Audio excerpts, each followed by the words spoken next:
Hey! Tambala na!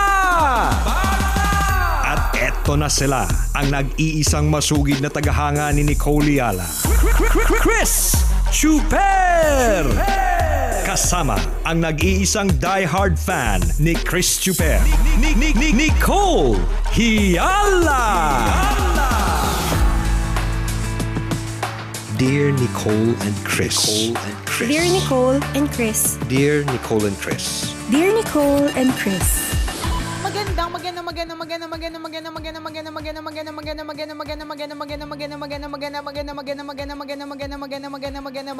morning, Luzon, Visayas at Mindanao, Metro and Mega Manila. Hi partner, how are you? I'm good. How are you, Elena? Ah, Elena? Anong Elena? Elena of Avalor? Elena Pera.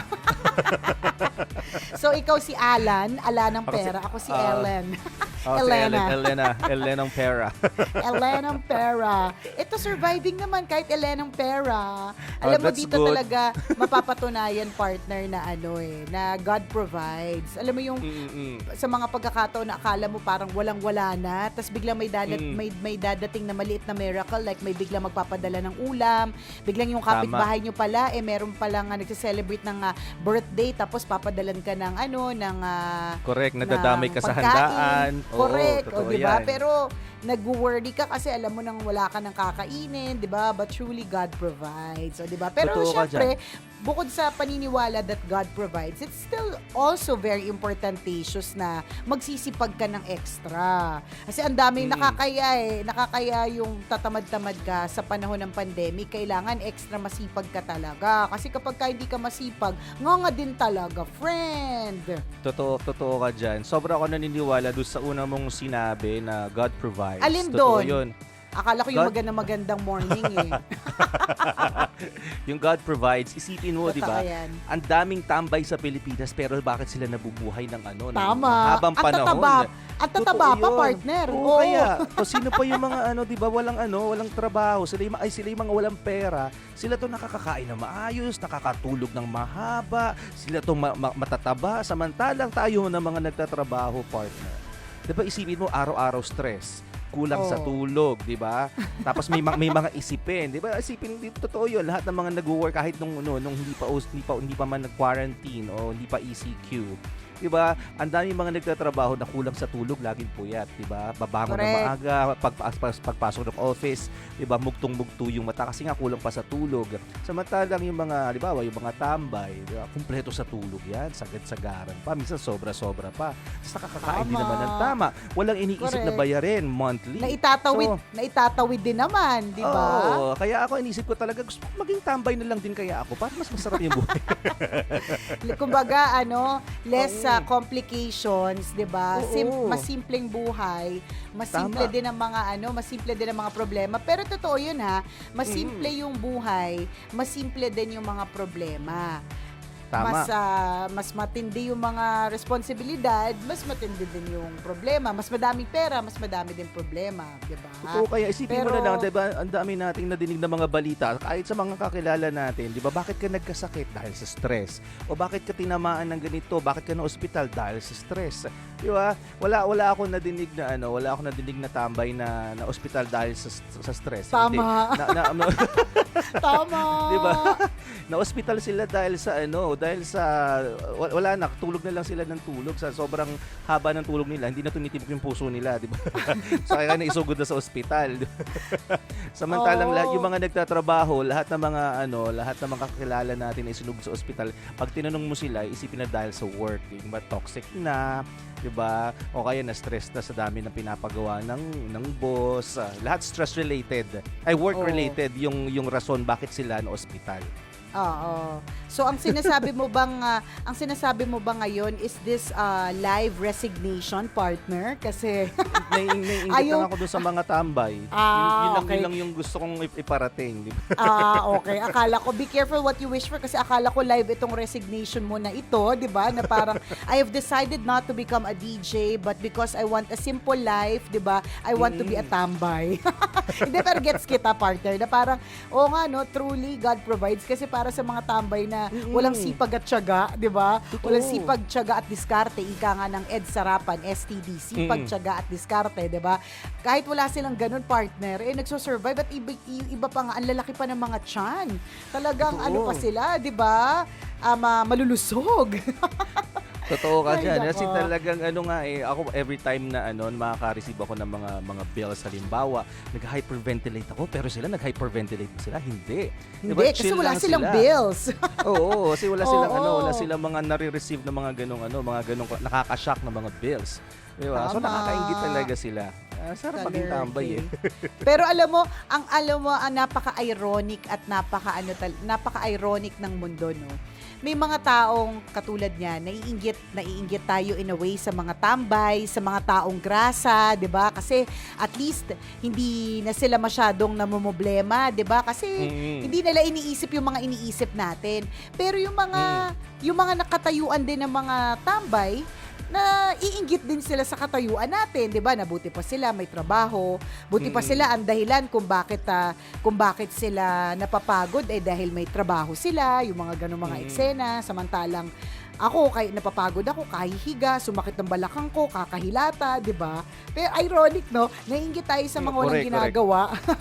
Pero syempre Pero yung mga sila- walang ginagawa, naiinggit din sa mga may ginagawa, 'di ba? Ang ironic talaga ng buhay, nakakalurky. Parang Totoo yan. katulad lang yan nung na-share natin dati, partner, na meme ba 'yon? Meme na parang may isang empleyado na naiinggit siya sa Teka, isipin ko ha. Wala pa kasi akong almusal eh. Teka, isipin ko para tama. Tsaka parang yun na-share din natin, di ba, ng kwento noon din. Parang yung kwento ng mga ibon, kahit mga ibon nagkakainggitan din daw sila. Di ba? Talaga Ang sabi ba? nung nung duck, di ba? Parang nainggit siya dun sa ibon na ano yung iba-iba yung kulay na ibon? Yung peacock. Oo. Yan. Kasi ang ganda-ganda. Samantalang yung duck, isa lang yung kulay niya. Either sobrang puti or sobrang itim. Itik kasi yun pag itim. So, Oo. isa lang yung kulay niya. So, nainggit siya dun sa peacock na iba-iba yung kulay. Tapos ito si peacock, nainggit naman sa eagle. Kasi si peacock, hindi siya nakakalipad. Di ba? So, nainggit siya sa isang ibon na lumilipad kagaya ng eagle. Correct. So, ito si Kasi eagle, nainggit kay duck. duck. Oo. Kasi si duck pinupulutan daw yung duck. Gusto rin yung pulutanin. Ganun. Alam mo, partner, parang pumangit Kasi yung tayo kwento. Totoo ba? Invento na lang yun. Joke Hindi, lang parang, yun. Joke. parang vicious cycle, no? Parang it's a Oo, cycle. Ayun na, naalala ko na dahil dyan sa peacock at Joke lang yun. eagle Wala, at ano. habang iniisip mo sana yung kwento mo, nag-iisip din ako ng ibang kwento, kaya lang hindi ko na itawid na maayos. Maganda sana, hindi mo nga lang naitawid ng tama eh, di ba? Yun na, ito naman yung parang inggit-inggit. So, may isang lalaki na naglalakad, naiinggit siya dun sa nakabisikleta. Yung nakabisikleta, nakita niya yung nakakotse, naiinggit siya dun sa nakakotse. Yung nakasedan, nakita niya yung naka-SUV. So, nainggit siya dun sa naka-SUV. Tapos yung naka-SUV, nakakita siya ng merong sariling helicopter. So, nainggit siya dun sa, nag-wish siya na sana meron din siyang helicopter. Tapos yung naka-helicopter, nakita niya, merong isang lalaki na nakasakay sa sarili niyang eroplano. So, nainggit siya dun sa taong naka-eroplano. Tapos, yung taong naka-eroplano, nainggit siya dun sa taong naglalakad. Alam mo kung bakit? Bakit? Hindi ko rin alam. Basta inggit lang siya, ganun. Trip niya lang Oh, maingit. diba, hindi ko- Bakit? hindi- Kailangan ba na maayos na explanation? Basta nag-iinggitan sila. Yun naman ang pulot-dulo nito eh. Kailangan ba, mai-connect namin ng mga kwento? Hindi naman, di ba? Oo. Tsaka kanya-kanyang connect yan. Nakakaloka. Hindi, parang, di ba, yun lang yung sinasabi natin. Pero actually, yung naka-aeroplano, naiinggit din siya dun sa naglalakad kasi ang simple lang ng concerns na naglalakad. Kasi yung naglalakad na yan, partner, magko-commute yan eh. Pag sumakay siya sa MRT, hihintay na lang siya ng ilang minuto, makakarating siya sa paroroonan niya. Maglalakad siya ng konti, nandun na siya sa bahay niya o sa opisina. Samantalang kapag ka ikaw ay meron kang sariling motor, bisikleta, sedan, SUV, lalo na pag meron ka sariling helicopter at meron ka sariling eroplano, ang daming kaakibat na gastos niyan. Fuel, parking. Tama. Alam mo ba, partner, ng eroplano, we can buy a private plane. Kaya natin Magkano ba bumili yan? ng Makabili private nga plane. bukas. hindi ko sinasabing tayo, pero ibig sabihin hindi siya impossible for a person to buy his or her own private plane. Ang laging issue lang dito, sobrang mahal ng parking yan. Siguro mga 50,000 to 100 ang parking. Mura lang, Diba? mura lang. Paray, di ba? Mura A lang. month. Di ba? Nakakaloka hindi nga natin babayaran yung ano natin ng 5,000, Oo nga. di ba?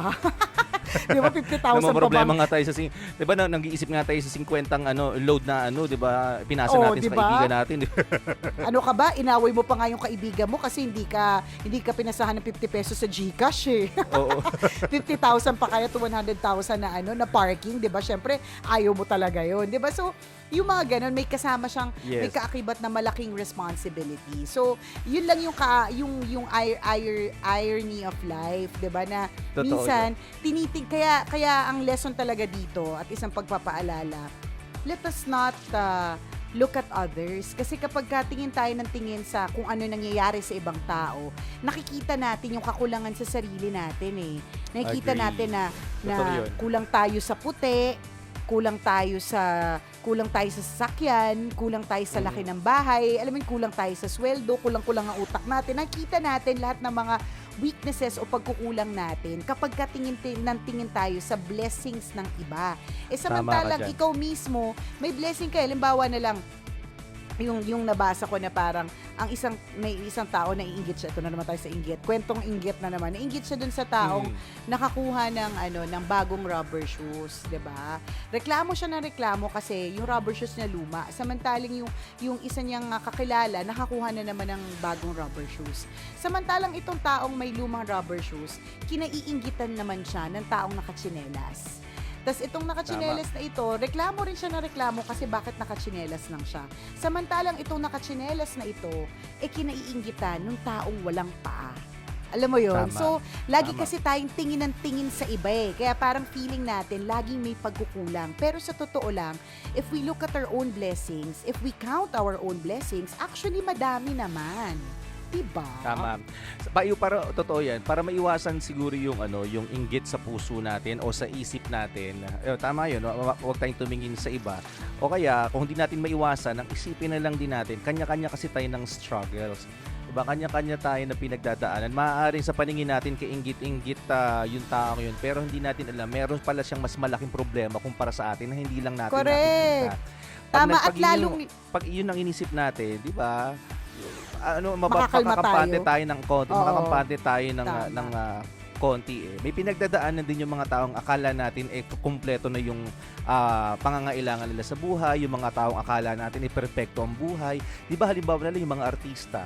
Di ba pag nakikita natin sila, parang laging nakangiti, maayos na maayos, ang gagara ng mga suot, ang gaganda ng mga sasakyan, tapos talagang sagad-sagad ang kasikatan. Pero pag nakausap mo pala, o pag nalaman mo yung ilang detalye ng buhay nila, ang laki pala ng problema nila na hindi natin alam hindi natin alam. Correct. Kaya nung una kiniinggitan natin, parang sarap maging artista. Pero hindi mo alam, ang dami din pala nilang pinagdadaanan. No, normal, Tama. parang pangkaraniwang tao lang din.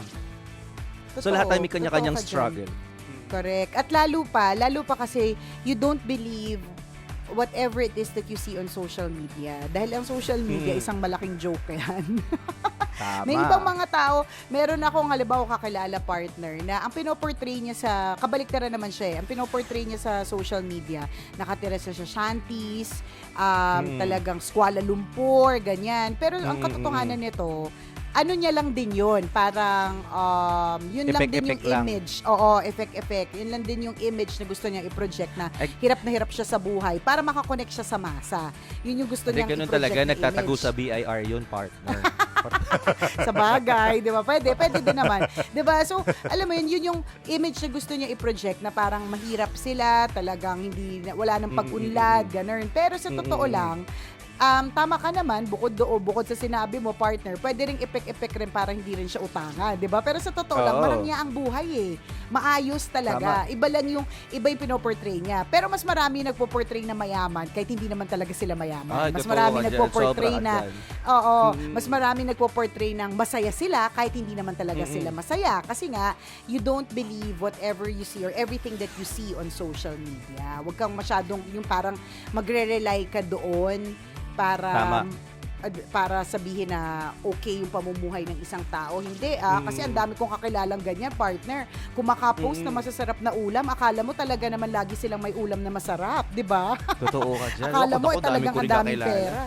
Tama. May isang example, bigay ko lang mga kabisyo. Alam mo naman kami, mga chismoso kami. So, chismis ko na rin yung isa kong kakilala. Ganun din. Pag nakita mo yung post niya, as in talagang marangya, madaming pinapasyalan ng mga lugar. Tapos meron kasi siyang jowa. Tapos ang caption nila lagi, sweet nila sa picture. Parang, finally, nahanap ko na yung forever ko. Ganun yung mga caption nila. Tapos holding hands, mas magkayakap. Tapos itong kakilala ko na to, malaman ko na-infect ng virus. So, tapos bigla lumapit sa akin, humihingi ng financial na tulong, ganyan. So sabi ko, di ba sa isip-isip ko, dami nyo nga pinasyalan, ako hindi pa ako nakakarating sa lugar na yun. Tapos, di ba, yung mga ganun. Tapos sabi ko, nasan yung jowa mong, sinasabi mong forever mo, iniwanan daw siya kasi natakot baka mahawa ng virus. So, in other words, ito yung sinasabi natin kanina pa na huwag tayo basta-basta naniniwala sa mga pinoposta sa social media. Diba? Akala mo talaga sobrang sweet nilang dalawa. Ito, nagkaroon ng problema, iniwanan din pala. So, nasan yung true love at yung forever doon? Tapos yung mga lugar na pinuntahan nila, diba, isipin mo, daming pera. Pero ito, nagkagipitan, nagkaroon ng sakit yung isa. Diba? Wala na. Wala man lamang palang pambili kahit pambili ng kalamansi para gawing kalamansi juice. So, mga gano'n. Oh, di ba? Tingnan mo. So, good example. Wag po tayong maiinggit sa nangyayari sa ibang tao kasi tama si Chuper, sinabi niya kanina, may kanya-kanya tayong battles na fini-face at hindi natin alam yung mga battles nila. Tapos tayong lahat, meron din tayong sarili-sarili mga cruise na binubuhat. Itong mga cruise na to ay depende din sa pagkatao natin at kung sino tayo at sa kakayahan natin. So, hindi tayo pwede mag-compare sa iba kasi kanya-kanya yan. Okidoki? Sana naman po ngayong araw na ito, maniwala ka that everything will be okay. Ayan. Relax ka lang. Kapit lang. Maraming salamat sa pagtutok, Kabisyo. Muli ako po si Nicole Yala. At ako naman si Cambio King Chris Chuper. Na nagpapaalala, una magdasal ka para mabuhay ka. Pangalawa, mag-face mask ka para mabuhay naman ng iba. Yon! Always your number one. SM Radio Station.